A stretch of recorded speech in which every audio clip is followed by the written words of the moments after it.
Anda kembali di iNews Today pemirsa. Pemerintah memastikan sejumlah data milik kementerian, lembaga, dan Pemda yang diserang ransomware tidak akan bisa pulih. Ya, saat ini data tersebut telah diisolasi dan tidak bisa diambil balik oleh hacker maupun pemerintah. Dengan resource yang kita miliki, yang jelas data yang sudah kena ransom ini sudah nggak bisa kita recovery, ya. Jadi kita menggunakan sumber daya yang masih kita miliki. Yang nomor satu, kita mengidentifikasi ada tenan-tenan yang masih memiliki backup, ya, di lokasi Surabaya maupun yang ada di lokasi Batam. Jadi kira-kira jumlahnya 44 tenan. Jadi ini kita masukkan sebagai recovery stage 1 gitu ya. Jadi kita kontak, kemudian kita klarifikasi dengan para tenan dan mulai kita upayakan untuk bisa kita aktifkan layanannya, tentu melalui medium temporer ya. Jadi kita punya 2 medium temporer di PDN 1 dan 1 media lain yang kita siapkan untuk mengaktifkan temporer ini. Kemudian kita juga sudah mengkontak seluruh tenan yang terdampak di PDNS 2. Jadi kita kontak satu persatu kerjasama dengan tim Kominfo untuk memastikan. Bagi teman-teman media.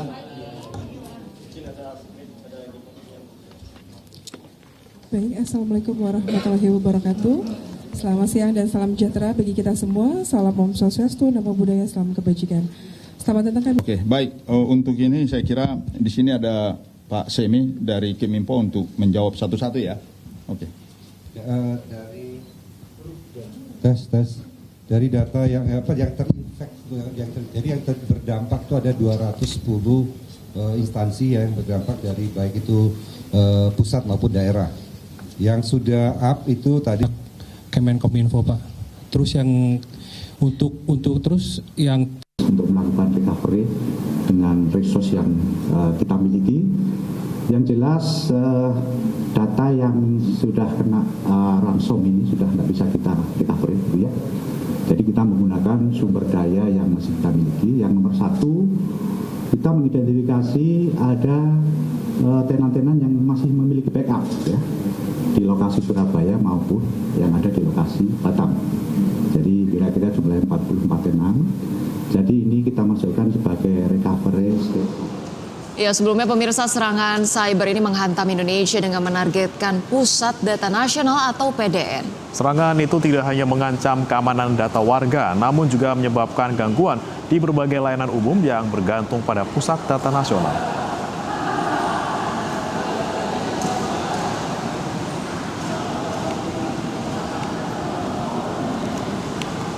Kronologi serangan siber yang menargetkan Pusat Data Nasional terjadi pada 23 Juni 2024. Akibat serangan ini, Pusat Data Nasional atau PDN mengalami serangan jenis ransomware bernama Brainchipper. Serangan ini pun berhasil menginfeksi dan mengenkripsi data penting yang tersimpan di Pusat Data Nasional. Dalam serangan ini, pelaku menuntut tebusan sebesar 8 juta dolar Amerika atau sekitar 131 miliar rupiah untuk membuka kembali data yang telah dienkripsi. Menurut data Badan Siber dan Sandi Negara atau BSSN, hingga Siburian serangan ini merupakan pengembangan baru dari ransomware Lockbit 3.0 dan lebih dari 50 juta data warga beresiko terekspos dalam insiden ini.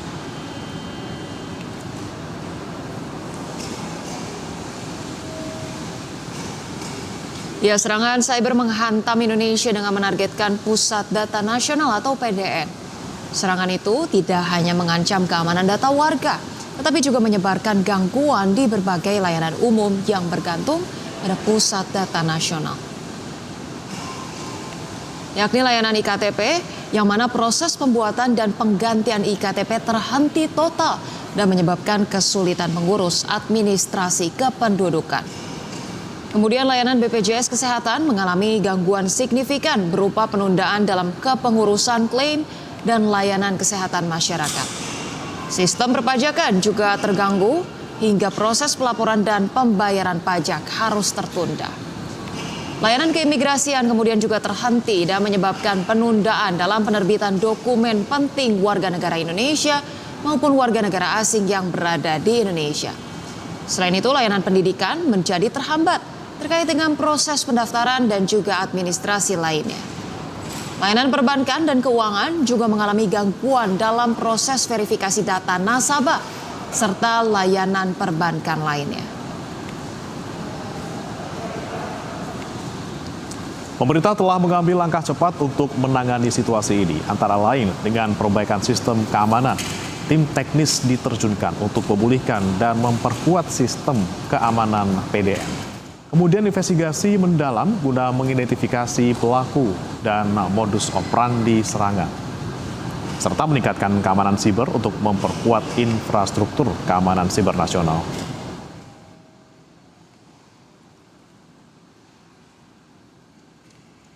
Dan pemirsa, untuk membahasnya lebih dalam terkait dengan adanya gangguan layanan publik akibat serangan ransomware terhadap server Pusat Data Nasional atau PDN, kami sudah bergabung bersama Ketua DPP Perindo Bidang Inklusif dan Keberagaman Bapak Anjas Pramono dan Direktur Jenderal Informasi dan Komunikasi Publik Kominfo Usman Kansong. Selamat pagi Pak Anjas dan Pak Usman. Pagi Pak Anjas, Pak Usman. Selamat pagi. Selamat pagi. Selamat pagi teman-teman. Baik, dapat mendengar kami Pak? Bagus. Ya, kami masih belum bisa mendengar suaranya dengan jelas, Pak. Selamat pagi. Ya, selamat pagi. Kita ke Pak Usman dulu ya. Baik. Ya, Pak Usman, ini memang kan datanya lumayan banyak dan ada ratusan ini 210. ya. 210 yang kemudian datanya dihack. Nah, saat ini yang dilakukan oleh Kominfo yang salah satunya terdampak juga kan Kominfo ini ya, apakah memang masih memulihkan layanan atau mungkin fokusnya sekarang justru malah mencari Pak siapa pelakunya? Iya. Iya, jadi dari 282 tenan yang ada di PDNS 2 Surabaya, jadi kita punya 2 PDNS, satu di Serpong ya di Tangerang PDNS 1 yang tidak diserang ya. Dan di PDNS 2 itu ada 282 tenan, dalam hal ini kementerian, lembaga dan pemerintah daerah. Nah, dari 282 itu ada 44 yang punya backup data. Sejauh ini ya kita masih terus telusuri, tapi 44 ini sudah terkonfirmasi punya backup data dan ini menjadi prioritas untuk pemulihan.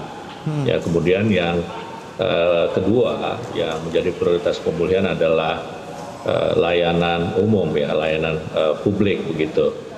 Nah, jadi kita terus melakukan pemulihan dengan prioritas tadi ya, 44 tenan dan yang terkait langsung dengan layanan umum sembari ya, artinya paralel BSSN juga melakukan penelusuran ya, penelitian ya, penyelidikan tentang penyebab sudah diketahui serangan ransomware dan masih terus dicari lebih mendalam ya penyebabnya seperti apa. Tadi sudah dikatakan bahwa pelaku meminta tebusan, ini juga sudah disampaikan ke polisi ya, ke Polri, karena yang berwenang untuk melakukan penyelidikan terkait dengan pelaku atau orangnya itu adalah Polri begitu. Baik, Pak Usman, ini apakah Kominfo dapat memberikan informasi begitu? Setidaknya perkiraan Pak, kira-kira berapa lama waktu yang dibutuhkan untuk proses recovery terhadap layanan-layanan yang terkena hack seperti ini begitu Pak? Karena kabarnya nih ransomware yang menyerang yaitu Brainchipper ini dikabarkan ini software yang sudah menyerang sangat akut begitu sehingga proses recovery-nya bisa memakan waktu berbulan-bulan. Ada informasi yang bisa kami dapatkan Pak Usman? Iya, jadi sampai akhir bulan ini 30 Juni kita berharap 18 KL ya, 18 KLD tenan ini bisa kita pulihkan. Nah, nanti dari proses jangka pendek itu jangka pendek sampai 30 Juni, kemudian kita akan menyusun timeline jangka menengah dan jangka panjang. Ya. Kemudian Pak Usman, ini kan ada bilang bahwa 18 ini targetnya sampai akhir Juni. Kemudian yang bisa diselamatkan tadi ada disebutkan juga ada 44 tenan. Kemudian kalau untuk tenan-tenan yang lain Pak, yang jumlahnya masih ratusan, ini apakah memang sudah tidak ada harapan lagi untuk bisa diselamatkan ataupun dipulihkan kembali Pak? Iya, kita masih terus menghubungi selebihnya ya 230 sekian tenan. Masih kita hubungi kita kontak terus, ya kita telusuri apakah mereka memang masih ya memiliki backup data, ya atau backup datanya kita coba cari di Serpong dan di Batam ya, kita punya juga tempat penyimpanan ya di Batam begitu. Ini masih terus kita telusuri begitu. Baik.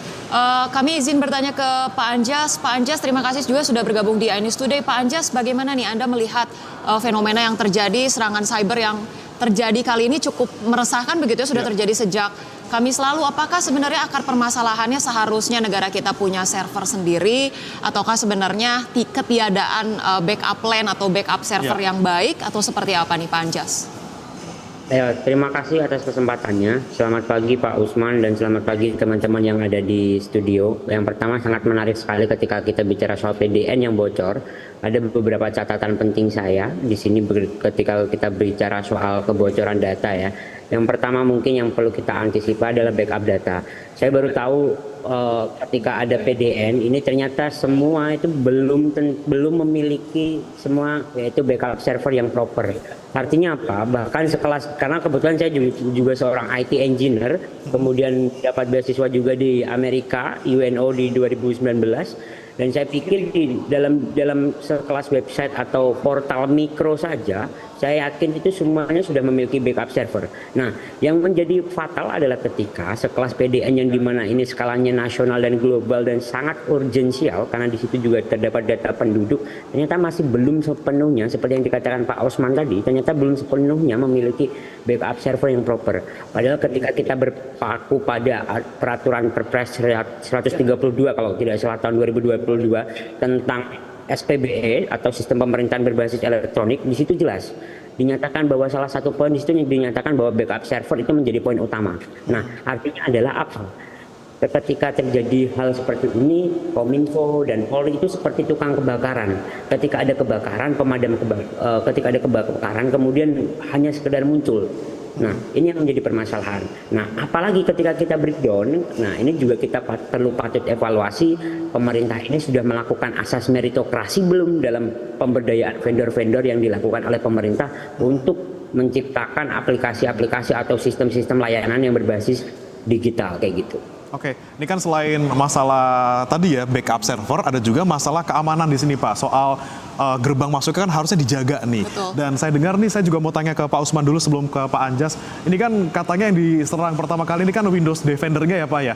Ini memang satu-satunya keamanan yang disiapkan untuk bisa menjadi penghalang hacker untuk masuk, ataukah memang ada sistem lain yang memang disiapkan kemudian bobol juga Pak? Ya, ini yang masih ditelusuri oleh BSSN. Ya, itu memang temuan sementara seperti itu. Ya, kemudian nanti kita masih tunggu hasil penelusuran BSSN. Ya. Nah, ini saya mau tanya ke Pak Anjas nih. Pak Anjas, kalau kita melihat ini kan sekelasnya server untuk nasional gitu, data-data kependudukan seluruh Indonesia.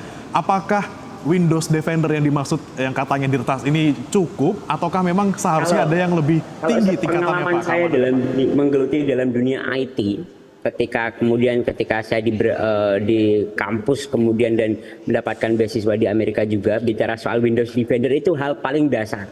Ini menurut saya sangat sedikit menggelitik ya, ketika sekelas pemerintah itu hanya menggunakan Windows Defender kayak gitu. Sedangkan padahal kita juga butuh tidak hanya cukup satu keamanan kayak gitu, pasti akan di beberapa bidang yang saya tekuni juga atau di beberapa portal yang saya tekuni juga ada portal atau ada baseline 1, 2, 3 dan seterusnya. Sedangkan ketika sekelas pemerintah itu hanya menggunakan Windows Defender dan kemudian menyalahkan Windows Defender ketika crash dengan dalih yaitu dihack dan bla bla bla, kebalik lagi seperti yang statementnya saya katakan bahwa pemerintah pada saat ini itu hanya memposisikan diri sebagai pemadam kebakaran. Tidak ada mitigasi yang dilakukan, atau lemahnya mitigasi dalam dunia cyber yang ada di nasional. Itu catatan saya. Baik, tapi ketika baseline-nya kemudian tidak kuat, tidak ada backup server atau data yang memadai, Anda melihat ini kelalaian siapa-siapa saja begitu, dan masyarakat akhirnya dirugikan sejauh apa Pak Anjas? Yang pertama bicara soal masyarakat dirugikan, sangat jelas dirugikan. Kemudian ini untuk kesalahan siapa, pasti saya yakin Kominfo akan menuding BSSN atau BSSN akan menuding Kominfo dan seterusnya. Ini kan menjadi hal yang tidak solutif kayak gitu ya, karena ini sudah bukan lagi waktunya bahwa ini menjadi permasalahan si A, si B dan sebagainya. Tapi saya lebih ingin menghimbau bahwa kesadaran cyber security itu sudah menjadi akses wajib, menjadi salah satu pokok utama dalam sebuah platform kayak gitu. Karena saya melihat sendiri, tidak hanya saya mengeluhkan, bahkan Presiden Jokowi juga mengeluhkan ada 50.000 portal aplikasi yang dibuat oleh kementerian terkait dan semuanya hanya dalam bentuk apa-apa aplikasi. Nah, ini kan bukan solusinya. Solusinya bukan di situ. Ketika ada sebuah aplikasi atau ketika ada launching satu platform, nah kita tidak pernah memikirkan bagaimana security-nya. Bayangkan, ada sekian 270 juta penduduk Indonesia, di situ semua data kita diperjualbelikan di situs yang dimana menurut saya itu situs yang sangat tidak kredibel kayak gitu. Nah, itu artinya apa? Kesadaran pemerintah terhadap cyber security itu juga perlu di-upgrade. Dan kemudian yang kedua, ini yang menjadi penting. Meritokrasi harus dibangun dalam proses tender atau dalam proses pemilihan vendor untuk penyediaan aplikasi. Itu yang mungkin menjadi catatan ke depan bagi Baik Pak Anjas, ini saya juga ingin kembali menyoroti begitu ya, ketika kumpulan hacker ini berani begitu ya meminta tebusan kepada negara 131 miliar. Sebetulnya apa yang menjadi pertimbangan dari hacker-hacker kakap ini begitu ya, kalaupun memang negara kemudian memutuskan untuk membayar dengan tebusan kepada hacker-hacker tersebut, apakah sebetulnya ada jaminan bahwa mereka gitu akan ya, membukakan seluruhnya begitu Pak? Sepengalaman saya dalam dunia black hat atau dunia hacker dalam dunia hitam ya kayak gitu ya, itu tidak ada jaminan ketika kita sudah membayarkan kemudian mereka bersedia. Akan sangat lucu sekali atau sangat konyol sekali ketika pemerintah itu membayar. Itu akan menjadi salah satu hal yang sangat konyol ketika sebuah negara dengan 270 juta populasi masyarakatnya itu memberikan jaminan, memberikan tebusan. Itu hal yang menurut saya sangat tidak relevan dengan hal-hal kesalahan-kesalahan minor seperti ini. Nah, itu artinya apa? Perlu refleksi, perlu evaluasi skala minor, kemudian skala mayor supaya apa? Keamanan cyber ini juga akan terus diperhatikan di kemudian hari. Baik. Saya ke Pak Usman lagi. Pak Usman, ini kan saya dengar juga pemerintah tidak akan membayar tebusan katanya ya, seperti itu. Dan kemudian ini kemudian bisa dijamin nggak nih Pak, data-data kita yang tadi kan ada 44 tenan yang sudah ada backupnya, itu sudah dipastikan akan bisa aman, ataukah ada kemungkinan data-data kita sudah di-copy ataupun disalahgunakan di dark web sana oleh hacker-hacker itu? Bisa dipastikan nggak Pak kalau data kita sudah aman? Ya, yang pertama kita perlu tegaskan bahwa pemerintah tidak akan memenuhi tuntutan hacker tadi itu ya, penjebol itu tadi. Yang kedua, ini datanya kan sudah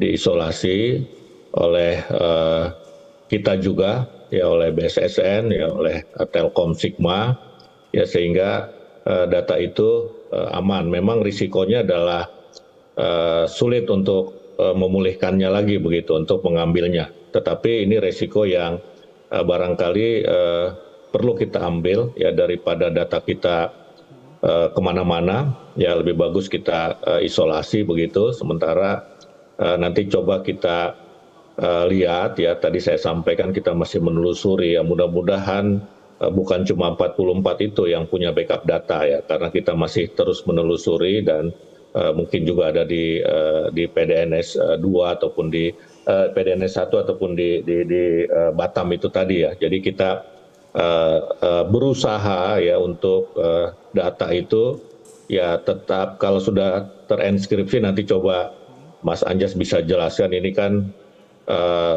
sulit untuk istilahnya deskripsi lagi begitu ya. Ini memang sudah diisolasi begitu. Ini resiko yang barangkali lebih baik kita ambil daripada kita coba buka ya, tetapi kemudian datanya bisa diambil oleh mereka begitu. Baik, tapi kalau untuk data yang dimaksud ini yang kemudian terenkripsi ini Pak, apakah ini termasuk juga data-data sensitif seperti misalnya nomor KTP kita, nomor rekening misalnya, ataupun alamat, password, alamat, nomor handphone. apakah itu juga termasuk hal-hal yang sedang diupayakan untuk diambil lagi oleh pemerintah gitu Pak? Iya, tadi kan nanti Mas Anjas mungkin jelaskan ya secara teknis ya. Kalau data sudah terenskripsi itu tidak bisa, bahkan bukan cuma sulit, itu tidak bisa terdeskripsi, artinya tidak bisa dibuka lagi begitu ya oleh siapapun begitu. Nah, jadi datanya itu tidak bisa diambil, tidak bisa dicuri ya. Makanya sebetulnya kita belum bisa mengkonfirmasi adanya kebocoran data. Bahwa kita diserang, yes begitu ya. Tetapi kalau datanya bocor dalam arti diambil ya oleh mereka, ini yang masih terus kita coba telusuri begitu. Baik Pak Usman, ini apakah Anda mendapatkan kabar begitu Pak dari sejumlah layanan instansi pemerintah yang perannya sangat krusial ya terhadap layanan hidup masyarakat? Ya sebut saja pelayanan IKTP, imigrasi atau BPJS kesehatan gitu. Kemudian recovery-nya akan seperti apa Pak? Apa mereka sudah punya backup plan atau gimana nih Pak Usman? Ya, jadi seperti saya sampaikan tadi ya, ada PDNS 1 yang tidak mendapat atau tidak terkena serangan cyber. Di situ juga ada tenan-tenan yang penting begitu. Nah, ini kita masih periksa lagi ya tenan mana yang tidak terkena serangan cyber begitu, dan tenan mana yang terkena serangan cyber. Jadi tadi 282 sebagian besar memang adalah tenan dari provinsi, kota dan kabupaten. Ya, kalau KL-nya itu sekitar 50-an ya, 50-an sampai 60-an. Jadi sebagian besar itu ada di pemerintah daerah. Nah, jadi yang selamat yang tidak mendapat serangan cyber di PDNS 1 itu juga banyak ya, banyak. Nah, yang terkena dampak itu antara lain tadi sudah disebutkan ya, adalah imigrasi. Nah, imigrasi ini yang kemudian dipulihkan lebih cepat karena dia punya backup data, apalagi kita mengutamakan imigrasi karena kepulangan haji ya waktu itu kita cepat selesaikan sehingga tidak terjadi penumpukan ya. Kemudian juga yang sudah pulih adalah data Kemenko Marves ya untuk izin penyelenggaraan event. Kemudian juga ada data Kemenak ya, tenan Kemenak. Ini si halal, jadi untuk izin-izin halal ya.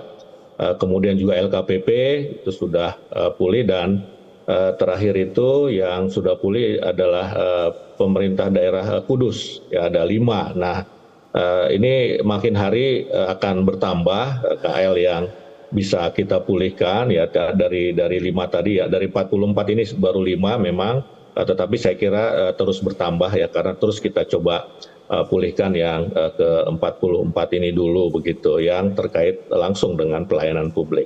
Baik, terakhir singkat saja Mas Anjas, ini apakah masyarakat harus khawatir ataukah masyarakat harus bisa tenang saja dengan keadaan seperti ini, dan seberapa bahaya yang bisa ditimbulkan dari serangan ransomware ini ke masyarakat secara umum, Mas? Dan terakhir mungkin kalau ada advice begitu ya setelah kejadian ini begitu ya, kalaupun nanti sudah terrecover dengan baik, masih bisakah negara kita mengandalkan PDN begitu ya, Telkom Sigma seperti yang tadi disebutkan, atau apa negara yang harus pemerintah kita perbuat nih, Mas Anjas?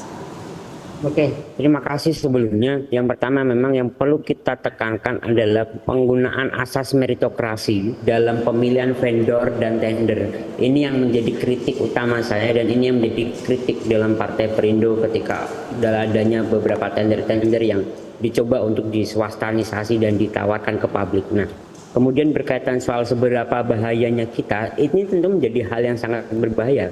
Kebijakan privasi kemudian di beberapa negara maju seperti Amerika saja, kelas penyedia layanan swasta yang tidak bisa menjaga data privasi seseorang kayak gitu, tentu bisa mendapatkan izin usahanya sampai dicabut. Nah, naasnya ketika ini terjadi di Indonesia, justru negara kita sendiri yang bukan mengobrol istilahnya, tapi secara teledor memberikan data kita dengan akses yang sangat mudah diretas. Itu menjadi salah satu evaluasi yang utama bagi pemerintah Republik Indonesia. Tapi saya yakin pemerintah ketika memang dari kejadian ini semoga bisa belajar untuk kedepannya. Semoga kita nantinya juga cyber security itu juga menjadi salah satu parameter atau KPI, Key Performance Index dalam setiap pembuatan portal atau platform. Baik, terima kasih Mas Anjas Pramono dan juga Pak Usman Kansong sudah bergabung bersama kami di iNews Today. Semoga kita doakan sama-sama ya Ocha ya. Ini semua segera bisa pulih secara utuh begitu ya, bisa kembali lagi seperti semula dan menjadi evaluasi dari masyarakat juga untuk pemerintah bisa memastikan keamanan cyber bisa lebih diprioritaskan lagi. Terima kasih banyak Bapak-bapak sudah bergabung di iNews Today. Salam sehat Pak.